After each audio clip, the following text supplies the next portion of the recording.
Sim, de fato, como foi anunciado esse curso aqui, e quando foi anunciado, estava prevista para hoje a sacralidade e a qualidade de vida humana. Entretanto, eu vou falar dispersivamente dentro do que eu vou falar sobre a pessoa, e aparece também esse ponto. Mas eu queria dar especialmente nos inícios do cristianismo, que o cristianismo nasceu embatendo-se lá em Roma com o estoicismo. Era o auge da filosofia estoica, e nós conhecemos vários desses autores, Cícero, Sêneca, etc. Marco Aurélio, Epiteto. Sim. Então, tinha um grande pensador que era estoico em parte, mas platônico de alma e corpo, Santo Agostinho, que foi um dos maiores gênios antes da Idade Média. Depois apareceu Santo Tomás de Aquino. Este grande cristão, que foi um grande pagão, convertido depois ao cristianismo, este sobrenaturalizou a teologia cristã. Sobrenaturalizou. É daí que vem essa querela ainda hoje e que tem alguma repercussão no nosso curso de bioética, porque há um que outro professor que defende unhas e dentes que não se pode falar nada sobre sacralidade, porque o nosso curso é laico. É verdade, a universidade é laica.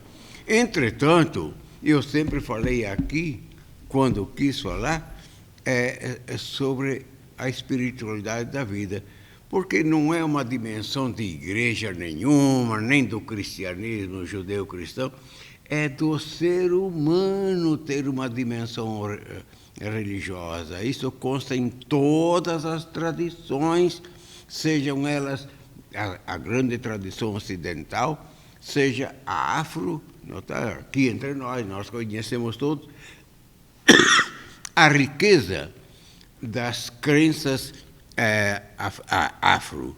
Trouxeram muita riqueza espiritual aqui, do seu modo, e assim por diante. Então, falar de coisas espirituais é uma coisa absolutamente normal. Entretanto, eu vou dar só um tópicozinho daquele que eu ia falar hoje, toda a aula.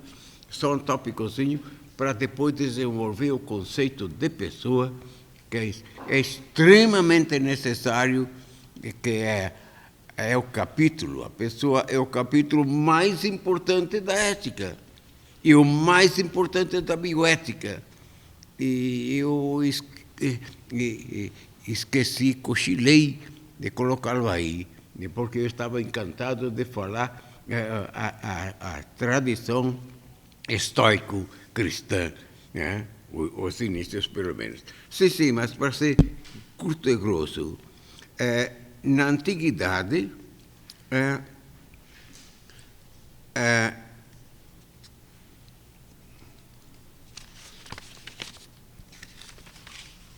eu fiz aqui um resuminho para não me alongar.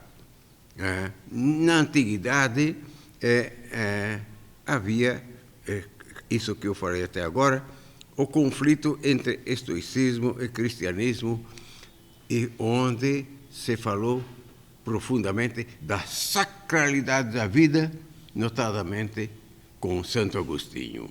A sacralidade da vida, então. O cristianismo, como eu disse, superou e transcendentalizou o mundo. Sorte que o mundo é simplesmente uma imagem, bem platônico isso, uma imagem desse mundo superior. Para Platão era o mundo das ideias, e para o cristianismo é Deus, Criador. Na Idade Média, o conflito, na Idade Moderna, na Idade Média, nem vou entrar aí, tem um grande autor Tomás de Aquino, onde fala dessas coisas. E a maior obra dele é essa aqui. Não é esse tomo só, são 8 volumes desses. Se chama A Suma Teológica. Suma Teológica. Para Tomás de Aquino, esta Suma Teológica é, de fato, um resuminho que ele dava para os missionários que iam lá para a África e outros lugares do mundo para a conversão dos hereges. Então, ele imaginou de fazer uma súmula, escreveu toda a síntese do cristianismo de uma forma maravilhosa, e ali se encontra essa tese. Na modernidade, o conflito entre visão espiritual e visão de qualidade de vida está em Kant, na crítica da razão prática, que eu citei outro dia, crítica da razão prática.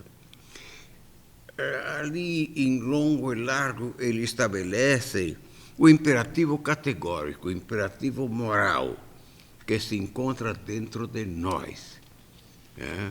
Quando ele conseguiu entender o que ele queria dizer com esse imperativo moral, ele exclamou: mas nós não sabíamos que o ser humano obedece só a si mesmo, só ao imperativo que ele se impõe, que a liberdade se autolimita, no imperativo categórico. Aí, nessa mesmo trecho, ele diz que todas as coisas têm valor de troca, por exemplo, e podemos, sobretudo, trocar um valor pelo outro. Isso nós fazemos a toda hora. Entretanto, só o ser humano tem dignidade. Só ele. É isto que significa santidade nessa idade moderna. A santidade é, assim, um conceito de valor ético. Em Kant tem um valor ético a dignidade.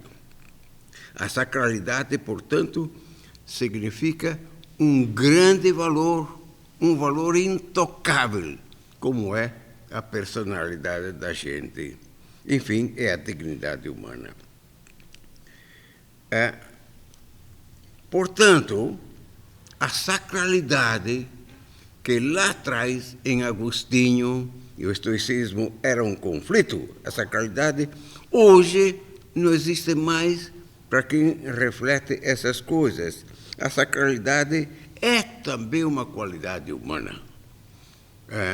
Sacralidade significa dignidade, respeito incondicional à pessoa que nós definimos, notadamente no imperativo categórico. Bom, eu ia falar tudo isso bastante devagar, mas fica só esse tópico aqui, é para isso. E vou me ater ao conceito de pessoa, que, como eu disse, é o principal conceito de ética e bioética. Não poderíamos nós oferecer um cursinho de bioética sem falar desse conceito. E vou dar este conceito ao longo da história do pensamento. Eu escrevi em 2 livros que eu fiz um capítulo sobre isto, de um modo um pouco diferente, um pouco mais extenso, outro mais enxuto, mas tratei desse assunto porque é obrigatório falar da pessoa. Então, são conceitos, é um conceito que vai se desdobrando ao longo dos tempos.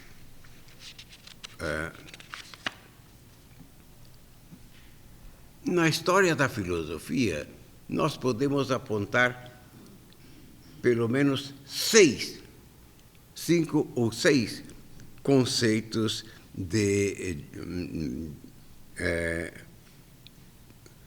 conceitos de pessoa. Primeiro, eu chamo um conceito cosmológico do ser humano. Segundo, um conceito metafísico, no início da Idade Média. Terceiro, um conceito teológico, também da Idade Média, notadamente com Tomás de Aquino. Na Idade Moderna, nós temos a definição moral da pessoa. Essa que eu dei em Kant, o imperativo categórico. Então, a dignidade do ser humano se estabelece pela sua dignidade moral, sua sacralidade, sua respeitabilidade.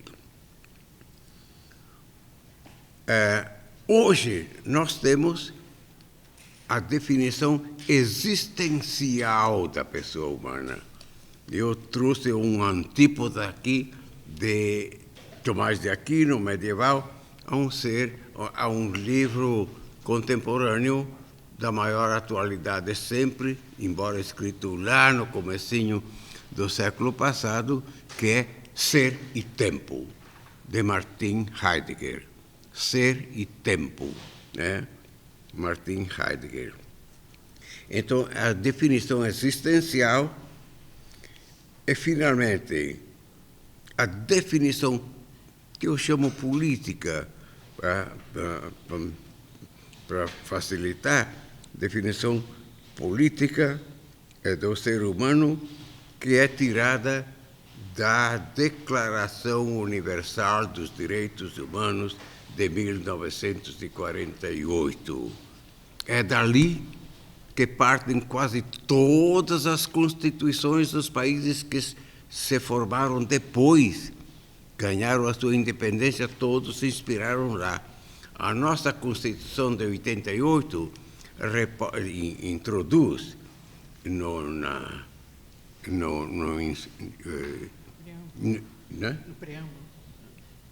preâmbulo. Coloca na quinta definição, quinta norma da nossa Constituição, não me vinha o termo certo. Então, tem 80 subtítulos, né, dividido em 80 subtítulos, onde toda a Carta da Declaração Universal dos Direitos Humanos aparece, e aparece muito bem o conceito da personalidade humana.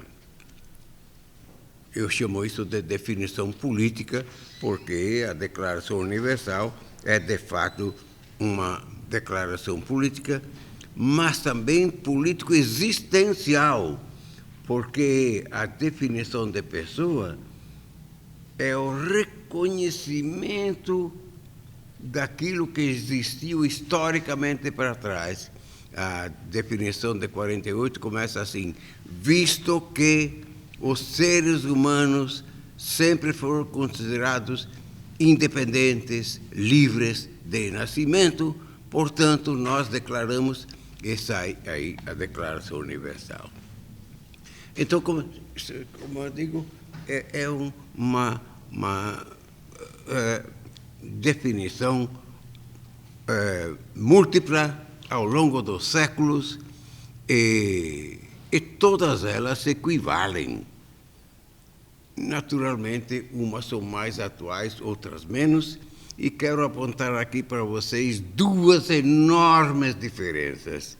A diferença da definição medieval, com Santo Tomás especialmente, com a definição medieval, e a definição existencial, que vem muito da fenomenologia. Este é um livro de fenomenologia, que se coloca no contexto da economia, da filosofia fenomenológica. Então, filosofia existencial.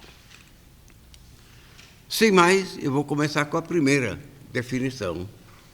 Primeira definição, eu falei, é cosmológica. Aqui no Ocidente, no Oriente tem outras visões de ser humano. No Oriente é diferente. A definição cosmológica, então. E, a meu ver, é a mais importante de todas por causa de um elemento. É uma definição naturalista, exclusivamente naturalista, então tirada da mãe natureza, como os estoicos queriam, mas Aristóteles queria isso, Platão mais ou menos queria isso, mas ele era muito religioso também. Então somos um ser natural. Primeira coisa que na Idade Média Tomás de Aquino chamou com toda razão em latim, homo naturalis, o ser humano que vem da natureza. Só que, naturalmente, Tomás de Aquino, lá para adiante da sua definição, ele aceita a palavra da grande autoridade de Santo Agostinho, então ele sobrenaturaliza, como toda a teologia, sobrenaturalizou o conceito de pessoa. Mas para Aristóteles, nós somos um bicho, só que esse bicho é dotado da mente e é capaz de se congregar. Duas grandes características do ser humano que Aristóteles aponta em tudo que é lugar, mas notadamente na Ética Nicômaco. O ser humano, portanto, é um animal capaz de fala, logos, e é capaz de fazer política, isto é, congregar-se, reunir-se em sociedade.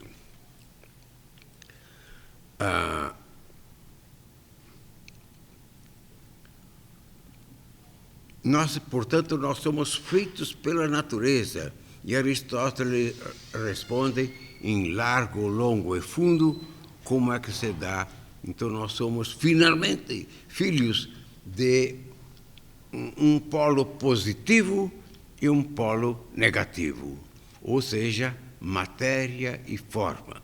Todos nós somos matéria, como qualquer criatura, nós somos estes seres materiais, entretanto, dotados de uma forma pensante. A nossa forma não é essa externa que nós vemos, mas a forma é o modo de existir. E nós existimos sob o modo do pensamento, o modo da congregação social e política.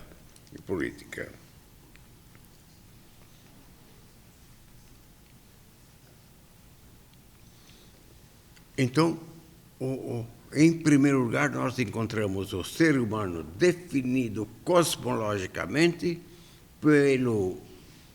por um elemento natural, no entanto, mas que da própria natureza nasce a dimensão pensante em todos nós. O dom da fala e o dom do logos, o da mente, não são dados sobrenaturais, como veremos na definição medieval, mas são dados que vêm do interior da própria natureza. É a natureza que é portadora destes germes de pensamento que, ao longo da evolução, se desdobram e acabam aparecendo em nós. É isso.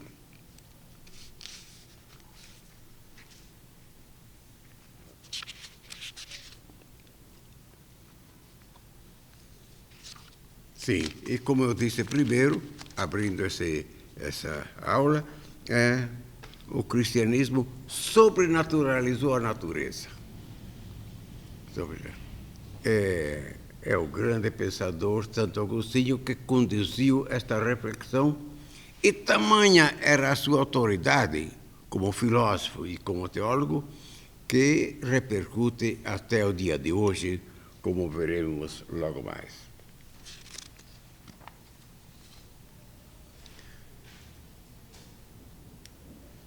Eu citei, em segundo lugar, a definição metafísica.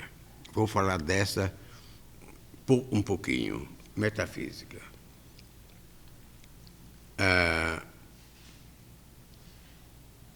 Essa definição é relativamente tardia para aquele tempo.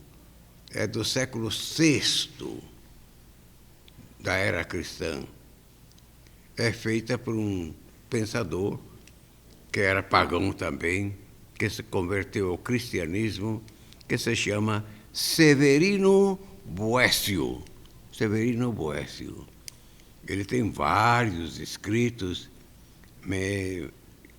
filosóficos e importantes, mas ele passou para a história como aquele que trouxe a definição permanente da pessoa humana.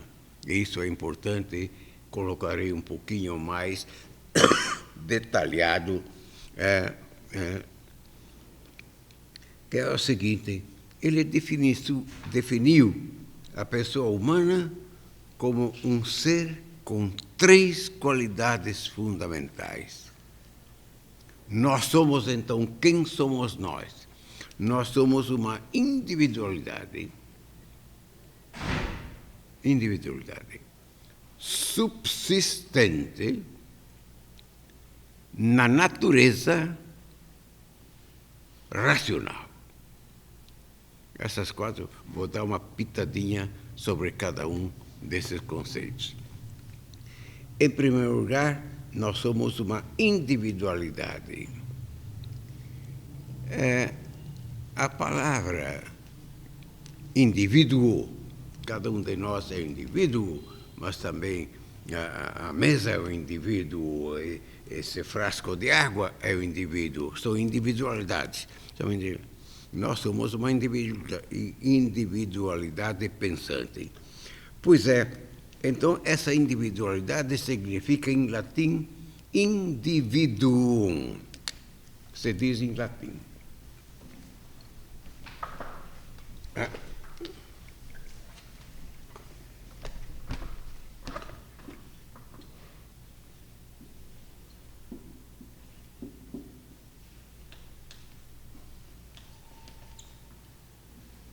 Indivíduo é uma palavra negativa, que significa não dividido. Indiviso, não dividido. Traduzindo de uma forma mais positiva, Tomás de Aquino e todos os grandes pensadores medievais traduziram esse indivíduo, uma palavra que expressa uma negatividade, né? De uma forma positiva. Indivíduo é o ser humano, ou como qualquer outro ser, mas no caso nosso, o ser humano, é dividido de todos os outros, isso é separado. Cada um de nós tem uma definição própria. Isso era muito importante para a Idade Média, para não confundir os conceitos. Então, o indivíduo, que é o ser humano, ele é dividido de todos os outros e não dividido de si mesmo. Os dois conceitos. Eu sou separado de todo o resto, eu não tenho uma personalidade semelhante à da cadeira, da mesa, de uma árvore, de um gatinho. Não é isso. A minha individualidade é outra. Então, dividido de todos os outros, mas eu mesmo não sou dividido, sou uma unidade. Unum, sou um. Cada um de nós é um. Tomás de Aquino, pensando sobre isso, diz que a nossa natureza humana se traduz de bilhões de formas. Hoje nós somos 7 bilhões de criaturas humanas. Quando ele falava disso, teriam uns 300, 400 milhões em toda a Terra. Hoje somos bilhões. Pois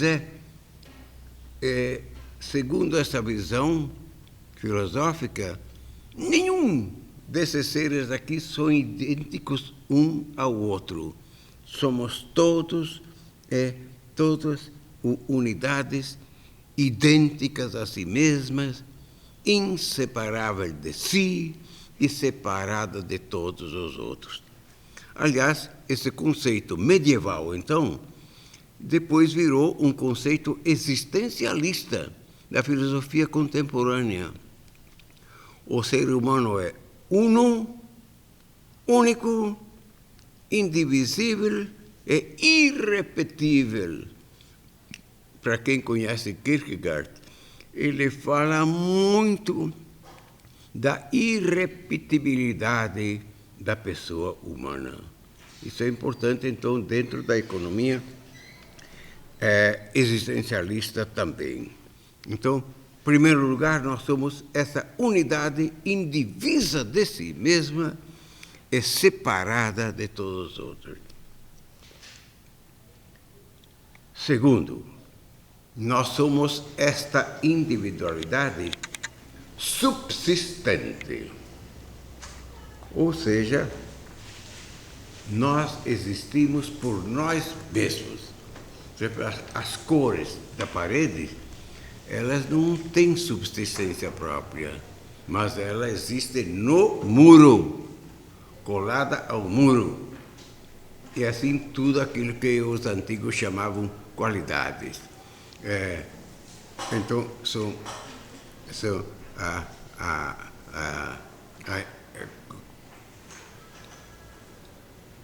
a unidade, então,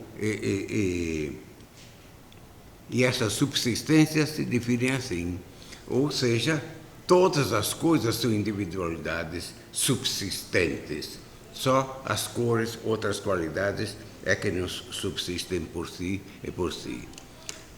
A terceira é mais importante, subsistente na natureza. Nós somos um ser natural, tão integrado à natureza, tanto quanto pensavam os gregos. Nós somos cosmológicos. É um conceito que hoje se perdeu demais, e nos abstraímos muito de nós mesmos. Mas, em primeiro lugar, nós somos uma realidade cósmica, como os gregos queriam, e nós também o somos. Então, nós somos uma individualidade subsistente na natureza, e agora a grande diferença vem da quarta qualidade, e essa nos define, que é a racionalidade. Todos esses elementos, indivíduo, subsistente, na natureza, eles se centram na racionalidade, ou seja, a nossa personalidade distante, a nossa personalidade. Nós somos o ser que se define pela razão. Aí toda a filosofia moderna gira em torno desse mito superior que é a razão. O Freud mostrou que a razão também é dependente de um outro elemento que se chama o inconsciente. Mas não tem dúvida que isso foi muito importante. Então, somos um indivíduo subsistente na natureza racional. Racional.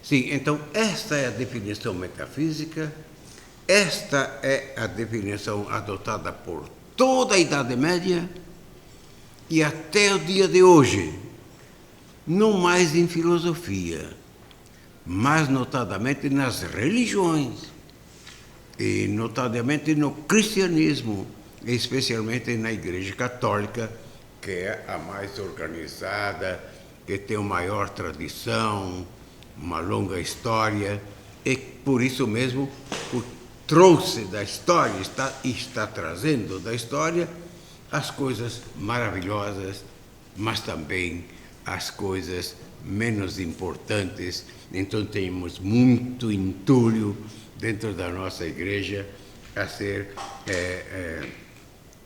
ser colocado na biblioteca do passado. Né? Isso é difícil de fazer.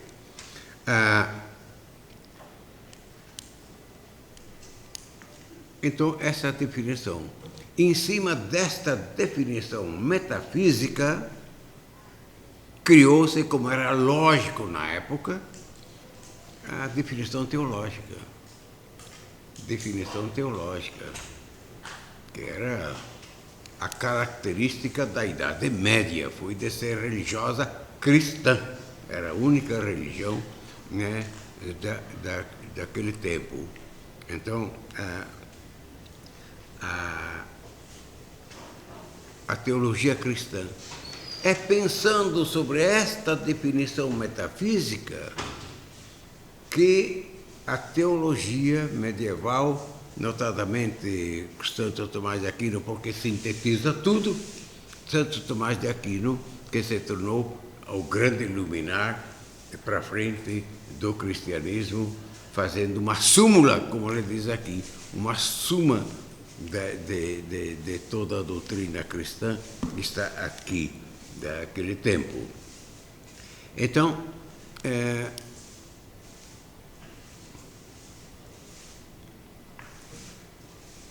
e como é que foi esse raciocínio? É muito simples, porque Boécio deu essa definição, como indivíduo subsistente na natureza racional. É isto. Pensando sobre esta racionalidade, os cristãos medievais chegaram à visão da espiritualidade dessa qualidade. A racionalidade, sim, é a nossa capacidade de pensar, mas ela é espiritual. O raciocínio não tem nada de realidade física, e só tem a dimensão espiritual, racional, né? Que nós somos capazes de ter. Nós somos um animal capaz de pensar. A natureza, então, explodiu neste ser que somos nós, capaz de pensamento. E era exclusivo isso. Hoje nós admitimos que também os animais, pelo menos, dão um sinal de que eles têm também um certo nível de inteligência, assim. Na Idade Média isso era impensável, isso era abominável pensar assim. A definição racional é exclusivamente do ser humano. Por isso que essas coisas antigas atrapalham também o dia de hoje.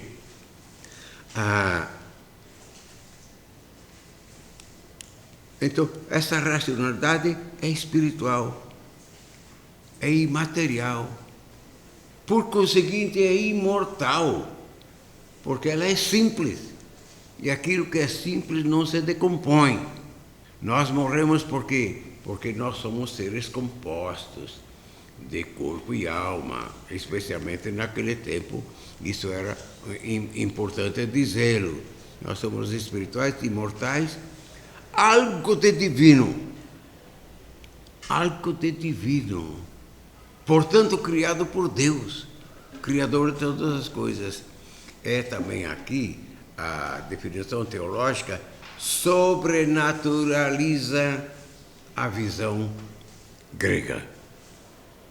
Sobrenaturaliza. A nossa capacidade de raciocínio vem de Deus. E severamente importante, terrivelmente importante, esta afirmação. A nossa razão vem de Deus. E tão divina é a nossa razão que ela é infundida por Deus, concepção por concepção. Imagina as crianças que são concebidas em 24 horas. E Deus é que faz as alminhas e as coloca lá, porque a alma, sendo algo espiritual, não pode vir da materialidade, isso é, das energias biológicas dos pais, que transmitem a vida assim, mas não a espiritualidade.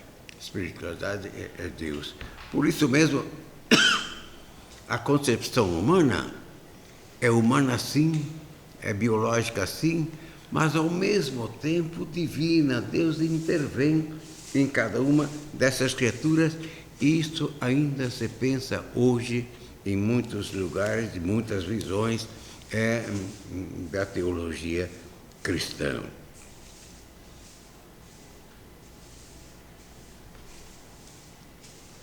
É daqui que vem aquilo que eu falei no início, vou repetir, a sacralidade da vida.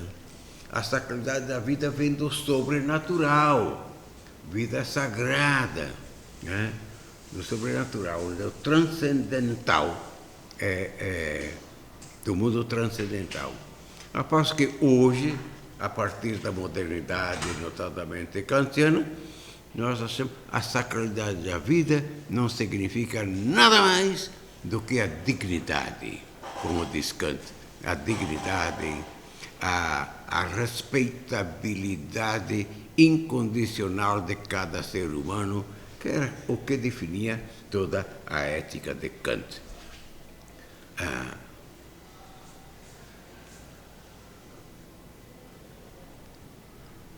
Então, vimos até agora a definição cosmológica, a definição metafísica, a definição teológica. Vejamos agora a quarta definição, que é moderna, que é kantiana. Isto é, a definição moral da pessoa. Até agora, nós partimos sempre da metafísica, também dos gregos. A metafísica, notadamente na definição metafísica da pessoa e da definição teológica, que é uma extensão da definição metafísica. Então, a definição moral seria longo explicar isso em Kant, mas eu me resumo aqui a citar outra vez o imperativo categórico. O imperativo categórico diz: age, comporta-te,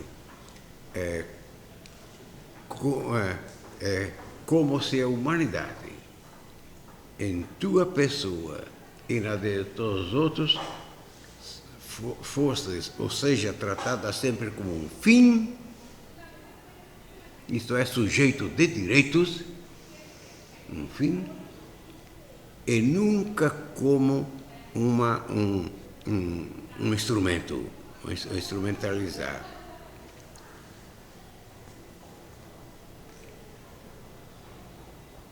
A palavra de Kant é outra. Enfim, instrumentalizar, nunca como um meio. A palavra de Kant é um meio, que é a mesma coisa. Então, age de tal forma que a humanidade, na tua pessoa e em todos os outros, seja sempre respeitada como um fim e nunca como um meio.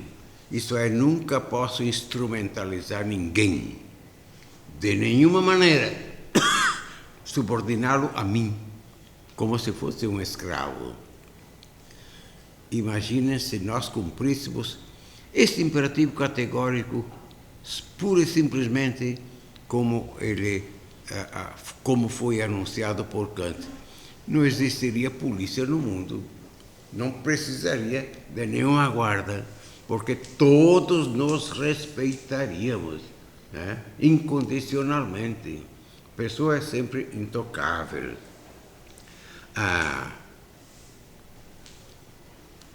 Os críticos de Kant diziam: Kant se orgulhou tanto desta definição,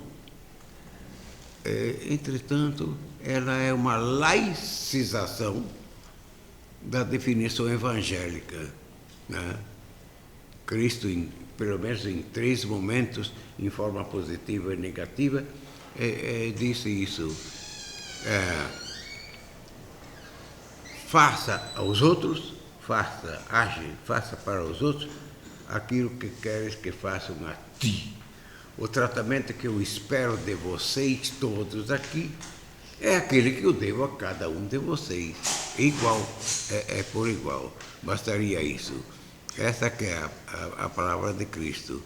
Kant, então, ele enunciou esse mesmo princípio de moral cristã, que não é nem cristã.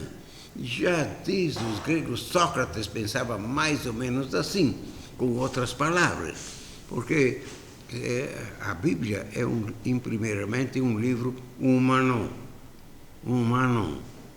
Cristo foi o mais humano dos profetas. Então, ele sempre ficou perto da natureza humana. Foi depois que se inventou a metafísica, a diferenciação do ser humano em relação ao resto do mundo. Bom, essas são as definições, então, que passamos rapidamente ao longo da história. A visão cosmológica, metafísica, teológica, moral, e falta, então, a última, que é a definição existencial, que para nós hoje é importantíssima, é aquela que tem mais vigor hoje, né? Então, a definição existencial da pessoa humana. Também aqui vou pegar só 4 pequenas noções que fazem o conjunto dessa nossa definição. Então, a pessoa, nós, cada um, é uma existência.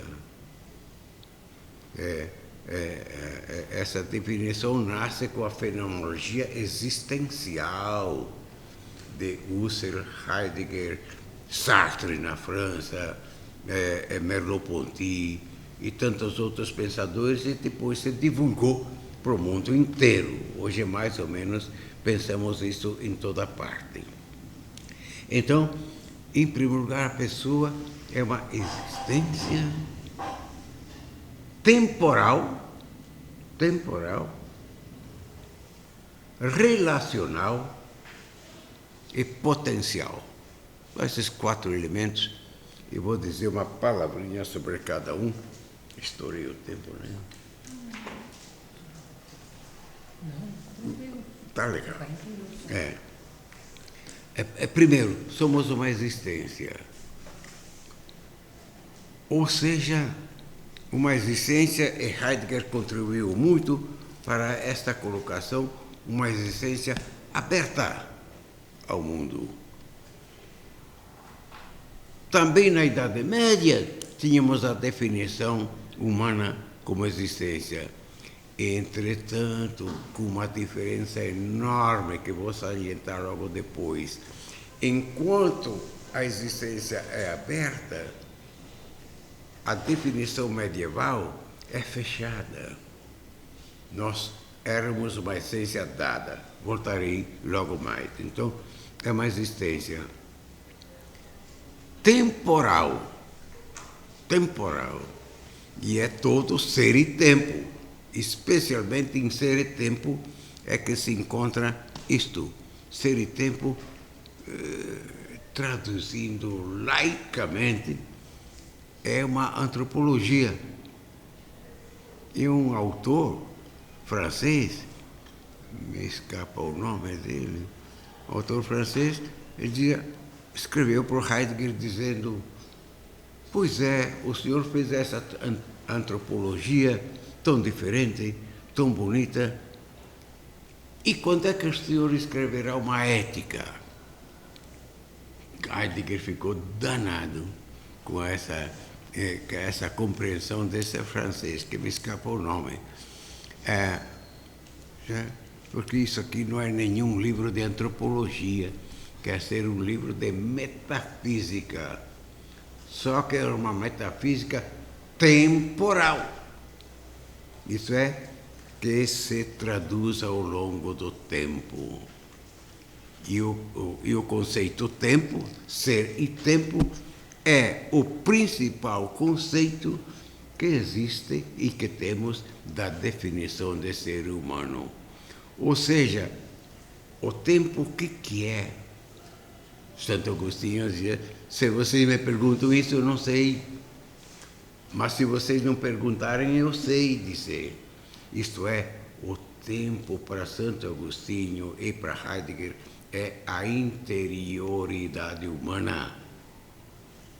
Essa que falei no início, a razão, a inteligência, a vontade, a liberdade, tudo isso aí. Esta é a temporalidade viva para Santo Agostinho. Temporalidade viva que se distende para o passado como memória, que se distende para o futuro como desejo, e que memória e desejo se traduzem no meu presente. Agora, estou aqui, sou eu, a personalidade sou eu, mas sou exatamente esse processo de acontecer ao longo do tempo, portanto. Eu tenho aqui uma tradução feita em 2 tomos. Esse é o primeiro tomo, a primeira metade. A segunda metade de Ser e Tempo se encontra num outro volume, né, que hoje está publicado tudo junto, mas fica um volume enorme, muito grande. Eu acho muito melhor essa outra aqui. Esse é velhinho, porque comprei muitíssimos anos atrás. Então, nós somos uma distensão. O parágrafo 65 de Ser e Tempo, parágrafo 65, se encontra lá no 3º, 4º capítulo de Ser e Tempo. Parágrafo 65 é só sobre o tempo, porque seria longo explanar aqui, mas para Heidegger, então, nós somos um ser aberto, por isso que ele o trata como Dasein, ou seja, um ser aberto, enfim, ao quê? Aos outros. Cada um de nós é aberto ao outro.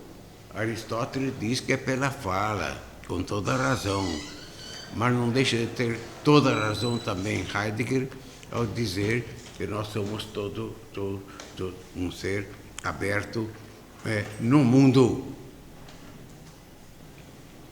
Eu sou aberto ao mundo, não sou aberto ao ser espiritual, divino, transcendente, em primeiro lugar.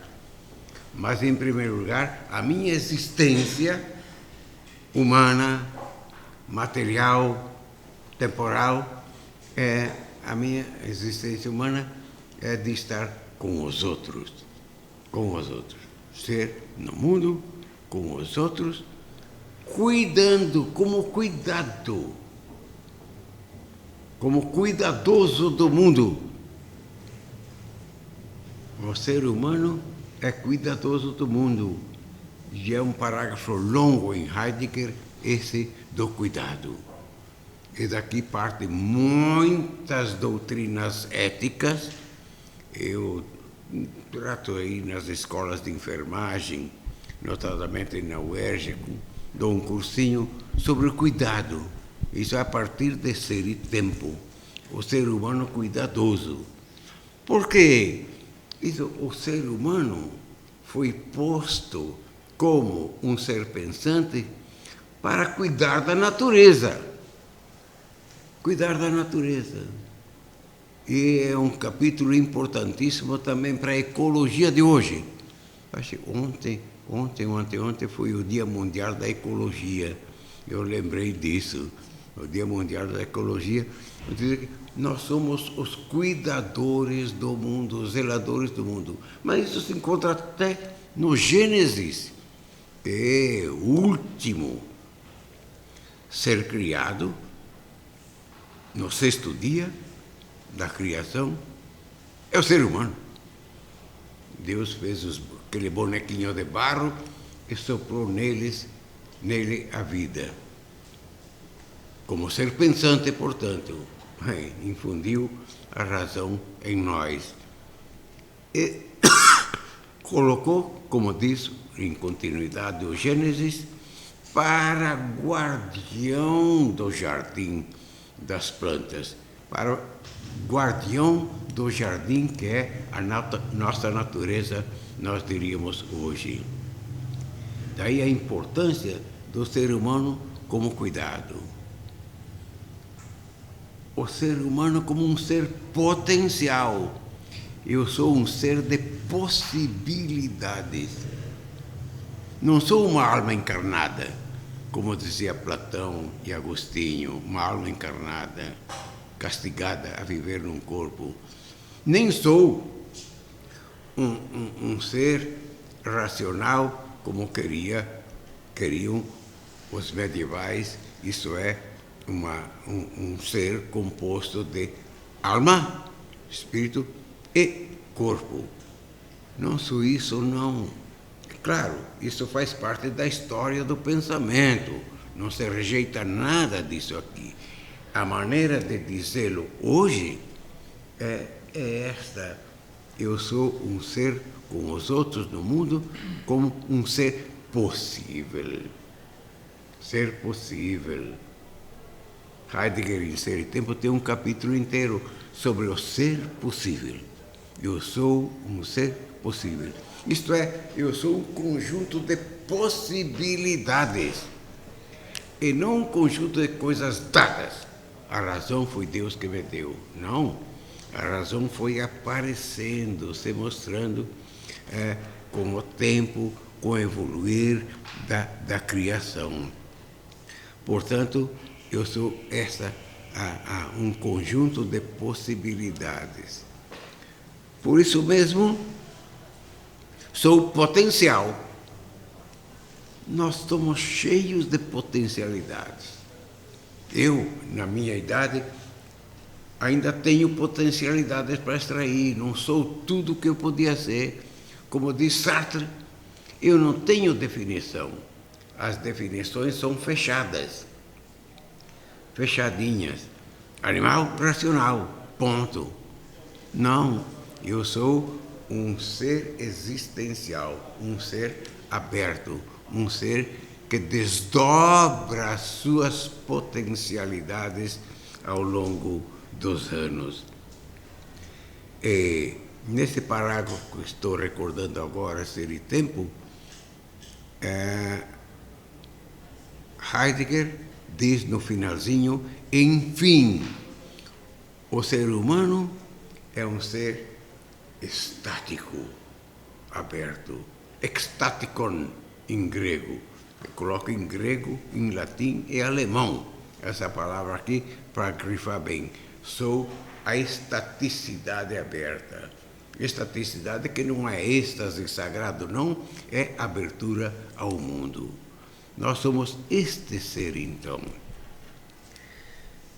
E assim seria longo descrever ainda, mas basta essas ideias para dizer como, de fato, nós podemos nos definir no dia de hoje.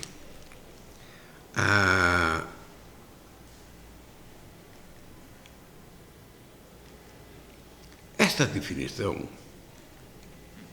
é oposta à medieval. A definição metafísica e teológica. Daí o conflito que tem hoje, muito latente, mas existe, e era muito forte antigamente, o conflito entre religião e filosofia. Por causa, entre outras, também por causa desta concepção do ser humano. Que aqui não se apela a nenhum elemento sobrenatural. Pelo contrário, só a minha temporalidade. Mas e Deus onde é que fica? Deus aparece na minha vida se eu o invocar, se eu o procurar. Eu sempre digo nas minhas aulas, nós não nascemos para ser religiosos. Nós nascemos para ser isso aqui mesmo, um ser com os outros, cuidadoso do mundo. Isso.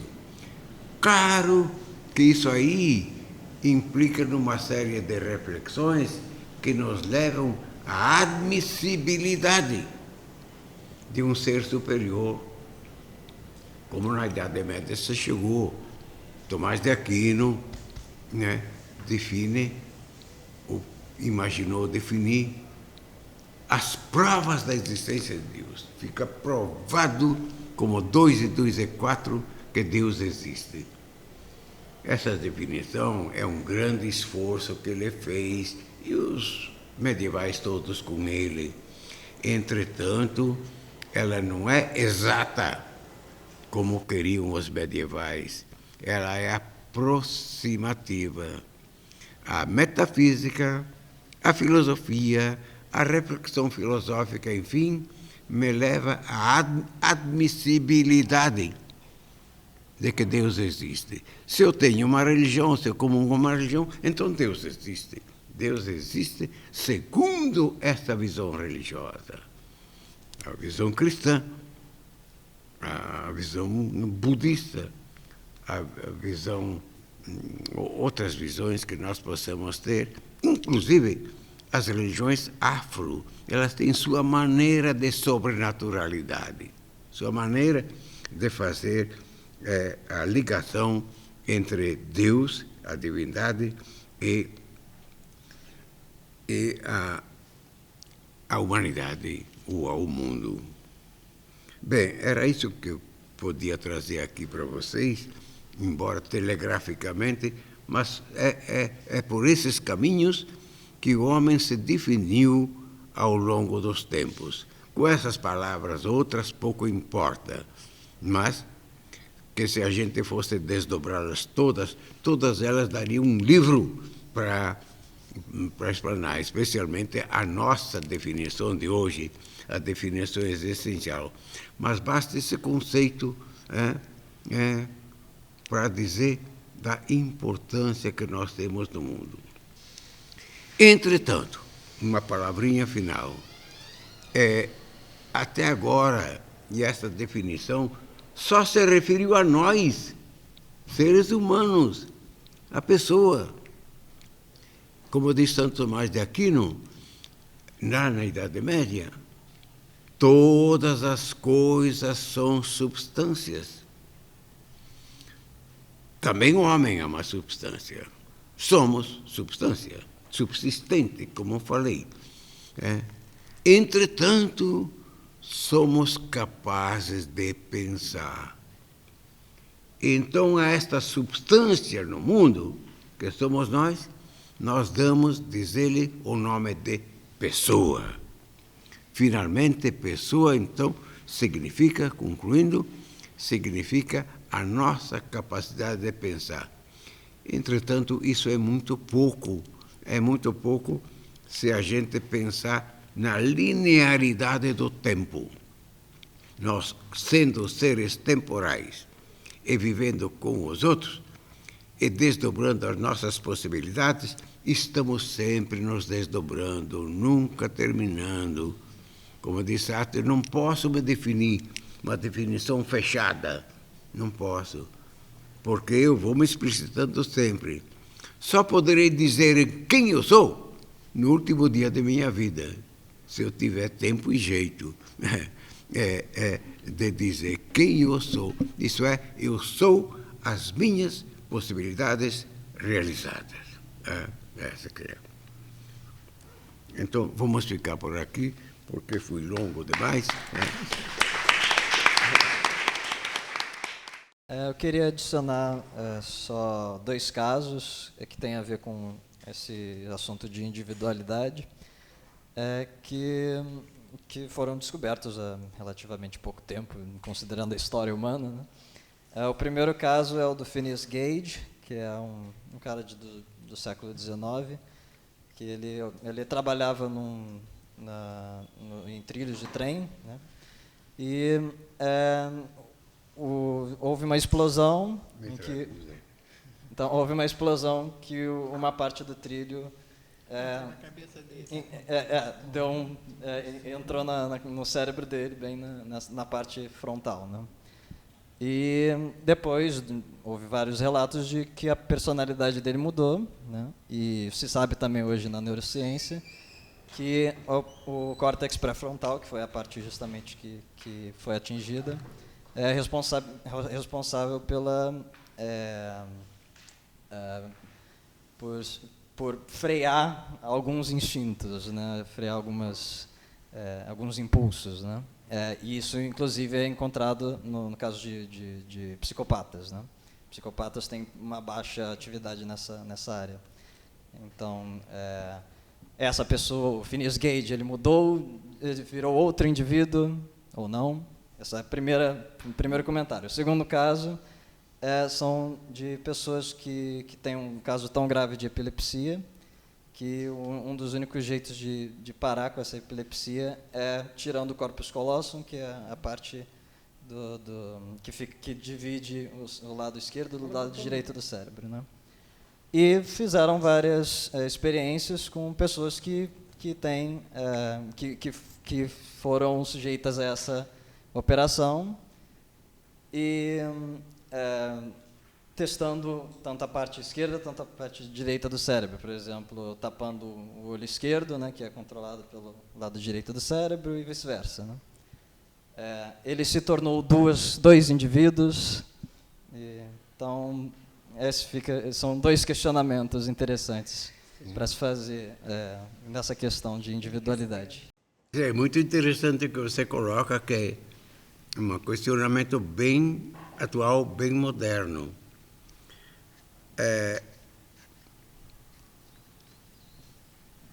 Na Idade Média, quando se criou, então, esse conceito de pessoa, e na metafísica e na teologia, não se pensava nada disso.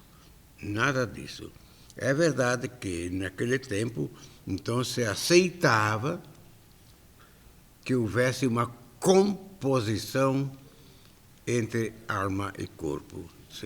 Como Santo Tomás de Aquino insiste enormemente de que essa composição, de fato, é unitária. Aquilo que eu disse, nós somos um único indivíduo de si mesmo, para poder definir a pessoa, né?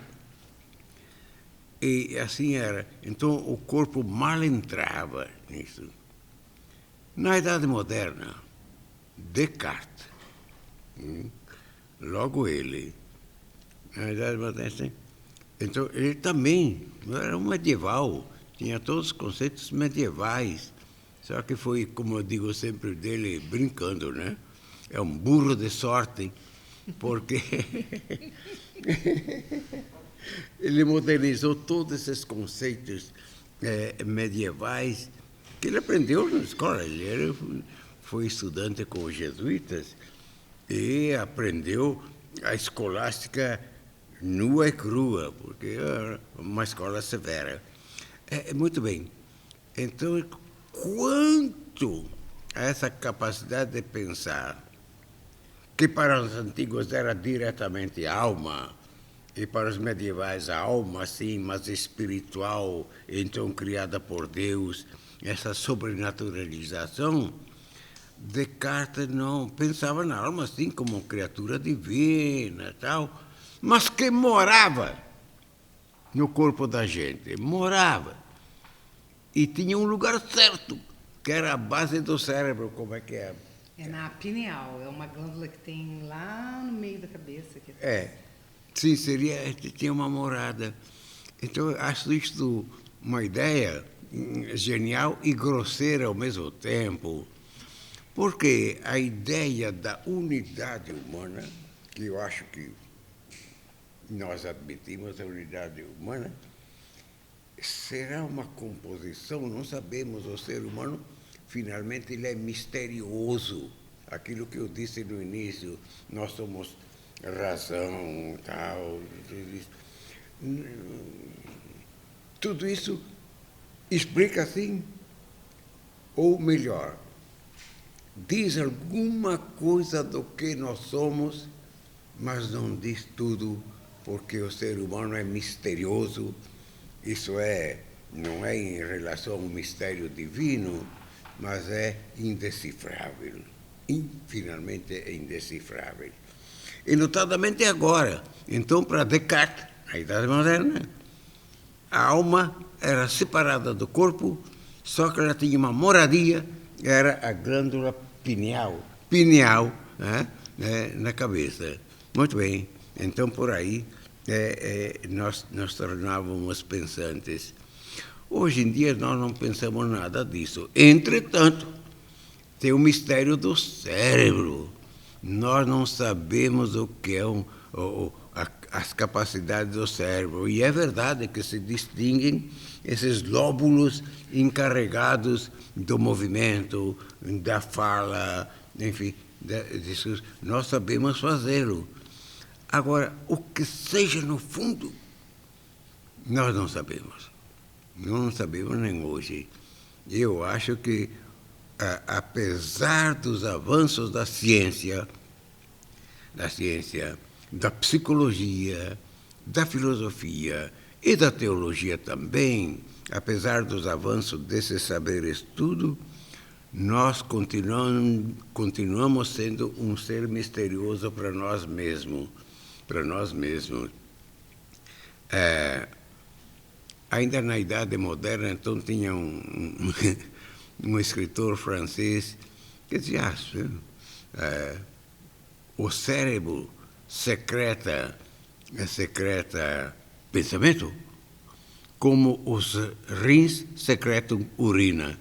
É muito simples demais, mas é uma maneira de dizer o que nós somos, o que possamos ser. No entanto, eu acho que, finalmente, nós não temos uma definição de nós mesmos. Então, como seja isto, o cérebro está sendo estudadíssimo, né? Eu sei que a parte mais estudada de nós é o cérebro. Se um dia chegar uma resposta mais satisfatória, eu não sei, eu duvido, porque nenhuma resposta até hoje, e nem o conjunto de todas elas, nos dizem, de fato, tudo o que nós somos. Quando foi explicado o genoma humano, se acreditou que agora nós somos definidos, somos os nossos genes e sabemos quais são. Então, eu sei o que é ser humano. Hoje nós sabemos que esses genes se misturam de forma diferente em cada um de nós, nos 7 bilhões. Então, essas composições nos escapam também sempre. Então, para mim, eu fico no mistério. Eu posso falar uma coisinha só. Eu acho assim, dentro dessa visão da unidade psicofísica, né, o corpo é inseparável da alma, do espírito, dessa dimensão, digamos, não material, né? A gente, pelo menos, aceita que a gente não é só o corpo material, né? Assim, de um certo ponto. Tem um componente, outro que a gente, né, que os gregos chamavam de psique ou de ânima, o que for, né? Que é essa alma. Então, assim, não se sabe esclarecer exatamente, mas já se sabe que algumas áreas do cérebro estão relacionadas ao controle do comportamento, das emoções, da capacidade de resolução de problemas, todas as chamadas funções cognitivas superiores, né? E quando você tem aí uma lesão, como o Cássio falou, né, tem uma alteração física, né, da massa encefálica. E isso certamente compromete, porque o corpo e a alma estão ali imbricados, né? Por mais que a alma não se restrinja ao sistema nervoso, né, pois está presente, assim, na visada do Jonas, todo o corpo tem alma, né? O cérebro é uma parte especial que controla o todo e tal. Tendo uma lesão física, isso compromete também a parte psíquica, Né? Então, essas possibilidades, né? É a mesma pessoa, não é a mesma pessoa? Certamente é uma pessoa modificada, é a mesma pessoa modificada, numa outra condição. Né? E assim com todas as doenças que acometem essa parte. Né? Todas as doenças que acometem o cérebro nessa parte relativa ao comportamento, ao psiquismo, à afetividade, são as doenças psíquicas, né? Dificílimas, misteriosíssimas. Para o médico é sempre um grande desafio, muito mais do que tratar uma pneumonia, um câncer, é tratar de um problema mental de qualquer ordem que seja. Né? Os parâmetros são muito difíceis, é onde, na verdade, rola assim, um grande lodaçal ético também, né? Sabe assim, quanto se cria de doença psíquica para vender remédio que não cura nada, né? Enfim, mas só fechando então em relação ao que você perguntou, se a gente sustenta a noção da unidade psicofísica, esses dois exemplos que você falou, tanto a lobotomia quanto o outro, vão determinar uma mudança na personalidade da pessoa, já não será a mesma personalidade. Tá? Ótimo. Agora, tem também o vice-versa, não é? Porque tem o caso de lesões no cérebro que a função se exerce por uma outra parte que assume... O cérebro tem uma plasticidade grande, né? Mesmo que ele tenha uma parte lesada, às vezes a outras outra tentam assume... compensar. Eu só me lembrei de uma frase da Hannah Arendt, na linha do que você estava apresentando da coisa existencial, com certeza herança do Heidegger, né? Mas que ela diz que nunca houve, não há e nunca haverá ninguém igual a você. É um negócio muito impressionante, né? Claro. Quando você diz 7 bilhões vivos, isso. Aí você põe os que já existiram. E os que virão. Mais algum comentário, alguma pergunta? Então, a gente encerra a aula aqui e sexta-feira é a próxima aula do professor, dando continuidade aos paradigmas da bioética. Segunda-feira, a gente vai falar sobre nascimento e morte. Obrigada, professora.